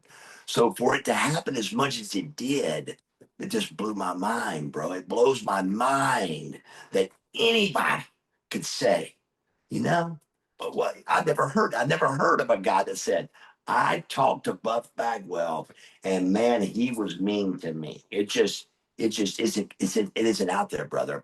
We Right. recently on our YouTube channel, we found a guy. We posted on our YouTube channel a reel that talked about the day I was released, is what they called it.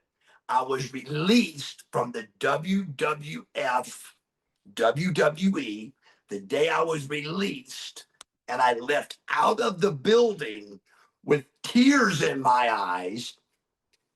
A fan contacted us on through YouTube and gave us the story of he was there and got my autograph before I got in my car.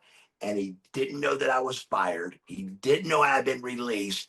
I took pictures with him. I smiled. I was nice. And they never knew nothing. And I was devastated. Wow. So there's not a true story out there that you met me and I was ugly to them. It's not out there. It's not true. If it's out there, it's a lie because it just doesn't happen, brother. I just lost my whole life. I walk out of the building and I take pictures with fans. So it's And, just not and out going there. and going through the worst of the worst. Oh, bro, I got in my car right after. I don't remember it now. I don't remember doing it, but I got in my car and I called my parents and I said, "Come home." And they're like, "Why?" I said, "Because I'm home." And they're like, "What?" So I had to drive my $85,000 Jag that's gone, but I'm in it, to Right. my $1 million house that's gone, brother. And I'm crying the whole 30-minute ride home. Oh my God. Yeah, you went through a lot, champ. A whole lot. Jeez. But you still here. You here I'm with us, still here, right? brother. You here with us. So Yeah. I have a few more, right? Just a few more. Okay. So did you excuse me, did you have any real conversations with Vince or Triple H about your role? None. Now, I why is that? Because they chose not to, or you chose not to? I wasn't because of me for sure.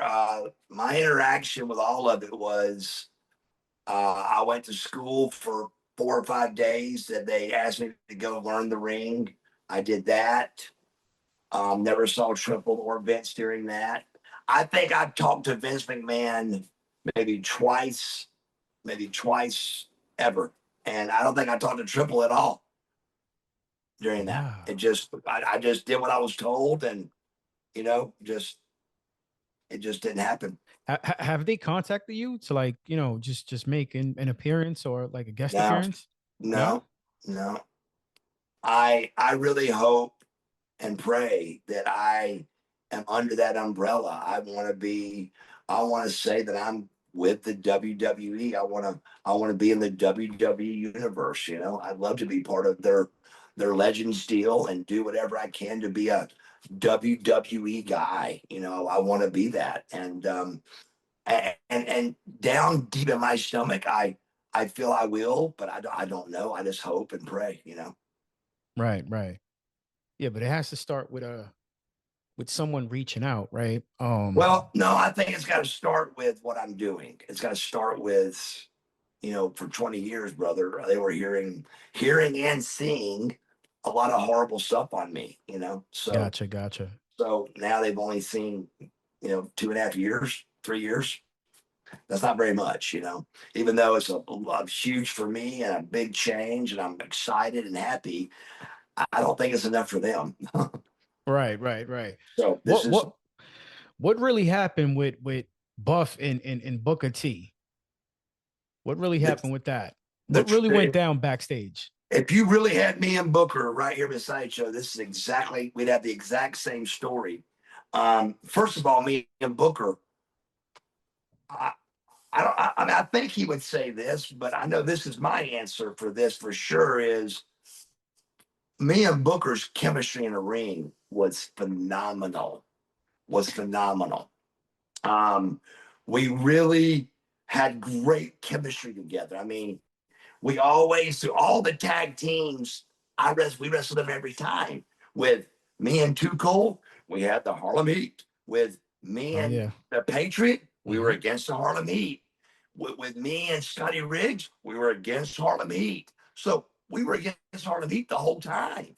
So it was me and Booker had great chemistry. Not one flaw in any spot we ever did. Not a stumble, not a hesitation. It was nothing but smooth, perfect, wonderful matches between me and Booker T. So you take that and you go into Tacoma, Washington. The night before Tacoma, what nobody knows is in Seattle at a house show, me Uh-huh. and Booker, me and Booker had a phenomenal match. Great match. Um, Again, perfect chemistry, great match. The next night, the last thing that we think is going to happen a week before Atlanta is we're going to do Monday Night Raw. Ugh. That why would we do that a week before Atlanta? So there's no way that's going to happen.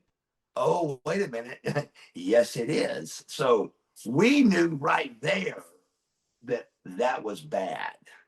Right, That's right, right, right. that's not good, bro. I mean, we know for sure that's not good. And then, um, who's the girl that announced us? Who's the blonde that went to the WW? Tall blonde, Kim. Um, Can't ever remember her name, but it was the blonde girl that was who was David Flair's girlfriend. Uh the Baltimore Ravens cheerleader. Yeah. What's her name? I can never remember her name. I always get her I name. know exactly who you're talking about. But that chick Yeah. she had never done it before. She ring announces us to the ring. Where's Michael Buffer? This is a main event on Monday Night Raw. We're groundbreaking stuff here. And Arn Anderson and I always forget his little name too. Scott something was the ring announcers. They never did. Scott Hudson and Arn Anderson were at ring side. It was like a joke. We didn't know what was happening, and then we get in the back, and now we're knowing this ain't good that we're doing this a week before Atlanta, but we can't say anything, so we're just going with the flow. And then I look over, and out of nowhere, brother, like a ghost, Shane McMahon appears. And as soon as he appeared, I know enough about this business that I knew I wanted somebody to see that Shane McMahon was talking to me. And when I looked, there wasn't a set of eyes nowhere. And Shane McMahon said, "Don't look in the camera." And I said, "Shane, that's all I do, brother." And he said, No.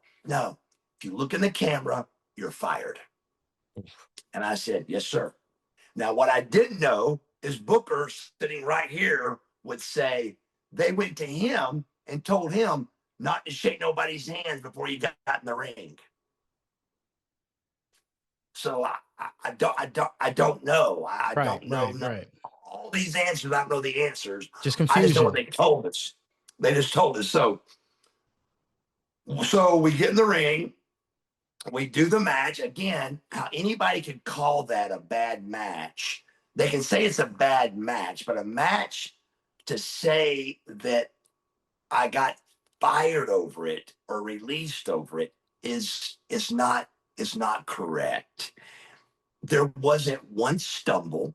There wasn't one mistake. There wasn't anything that looked awkward.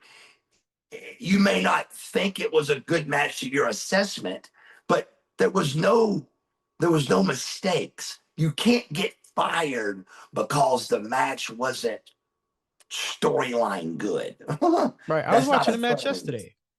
I didn't see no flaws.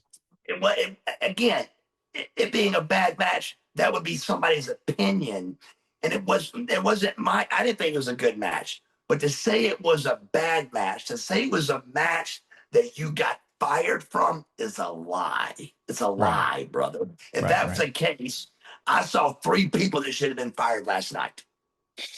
You know what I'm saying? I mean, it's not true. It's a story they try to tell people just to get me out of the way or whatever. There's more to that story because it's just not the truth.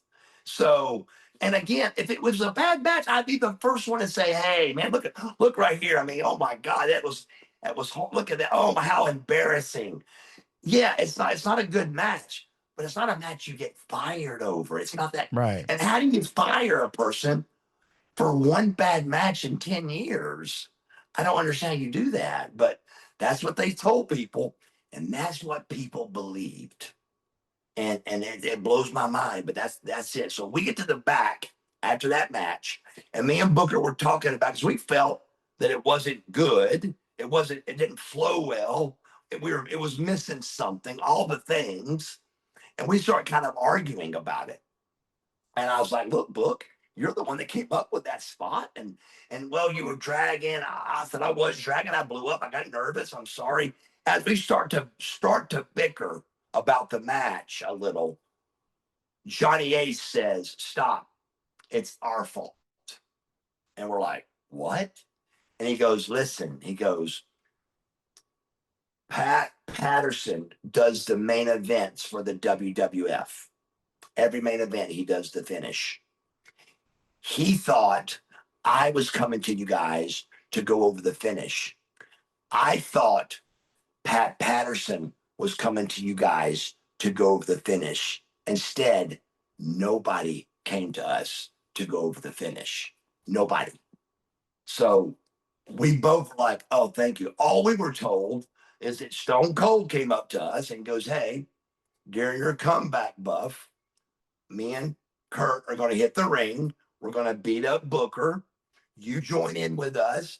We're going to throw Booker out the back, and then we're going to throw you out the back. Cool. You got it. Got it. Thanks. That's all we were told. We wasn't told anything about the match. So Johnny made us feel better about us knowing that it wasn't, like I said, it wasn't a good match. It just wasn't a match you get fired over, bro. Right. And again, who gets fired over a bad match? Hey, tighten up or you're fired. If you keep looking like that in the ring back, well, you're fired. But you don't get fired over one match. But Right. that's And what you've they had said. And great, awesome matches for sure. a solid 10-year, he had a 10-year run in just one match. There was motive behind it, for sure. Yes, and a 2 foot bigger ring. It was a lot of pressure, bro. It was a big deal. But none of that got heard. None of that got said. All that got said was a bad match and we fired them. I mean, come on. Yeah, But no. regardless, it is what it is, and that's what they did. So then but after that, it was, I felt like it was, I felt better that Johnny took up for us a little bit. Like, hey, don't worry about it. It's our fault. We didn't really talk to you guys. And then the next week Tuesday comes, and this is where the huge misunderstanding comes of the Jim Ross story. And that's only God, Jim Ross, and me know what happens right here. And that's Tuesday or Wednesday. I'm not sure which day it was, but Jim Ross calls me and says, hey, buddy, don't worry about this past week. We're still excited. We're excited to work with you. And we want you to take these house shows off this weekend. Take them off. I had 20 staples in my head in Booker's match, brother, because of Shane Helms hitting me with a frozen water bottle. Wow.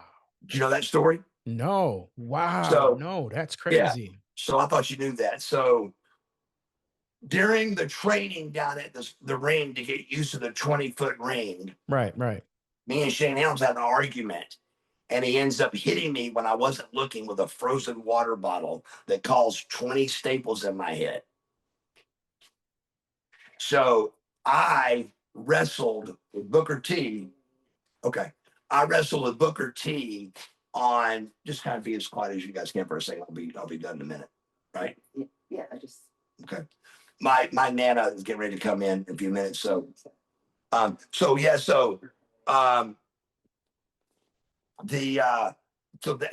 Jim said, stay home, let your head heal up good, take this weekend off, and we'll see you next Monday in Atlanta. We got big plans for you.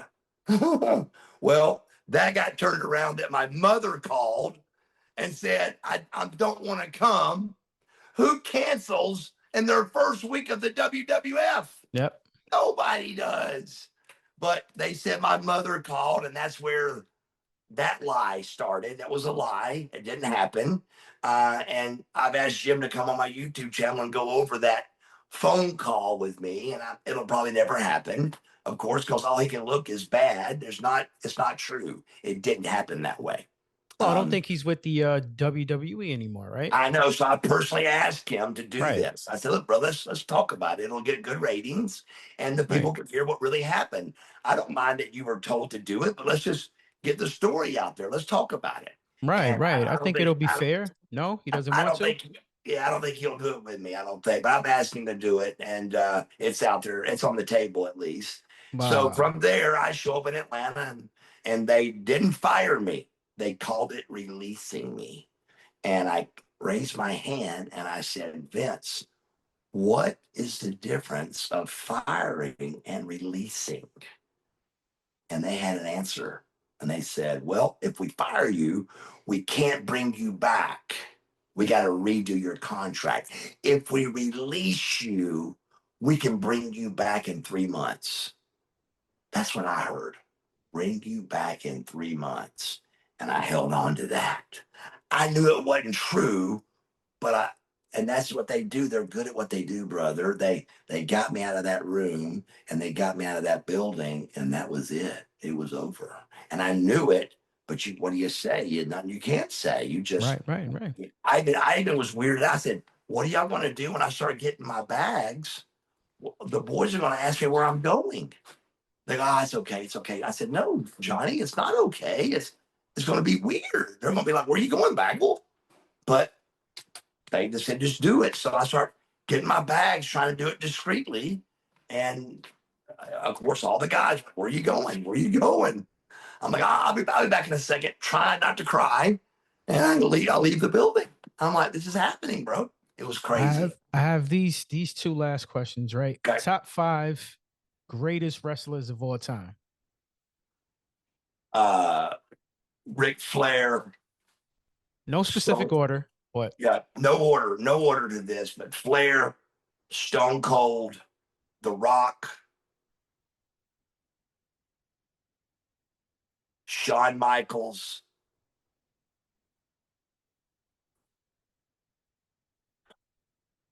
this is where it gets tough. Yeah. Triple H.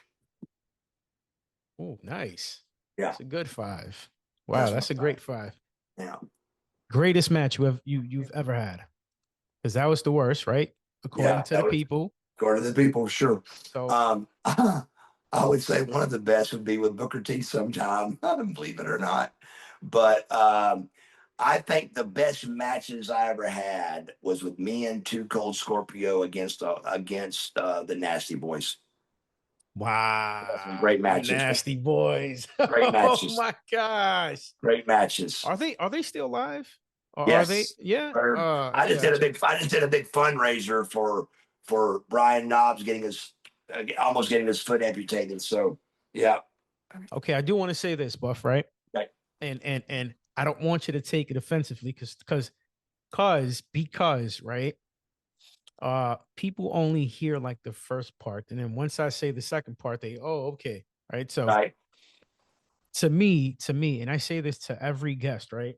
Well, not really, but to some.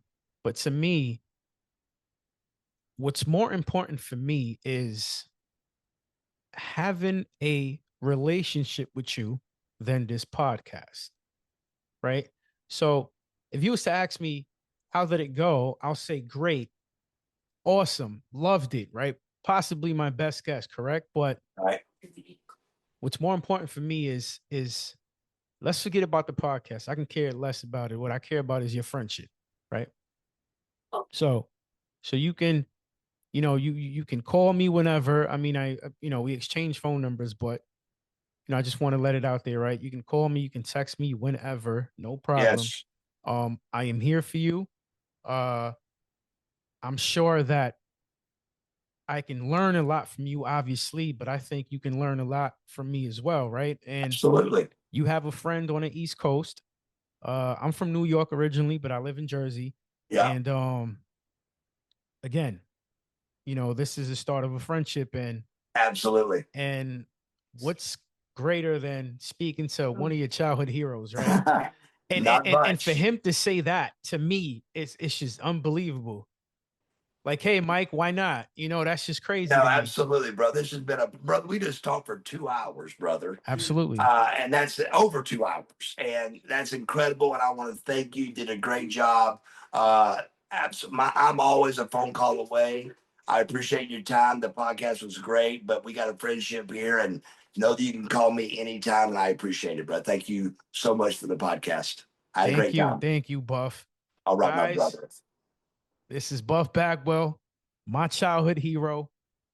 And I'll text you in a little bit, Buff. Thank you so much. Thank you, my brother. God bless you guys. God bless you, brother.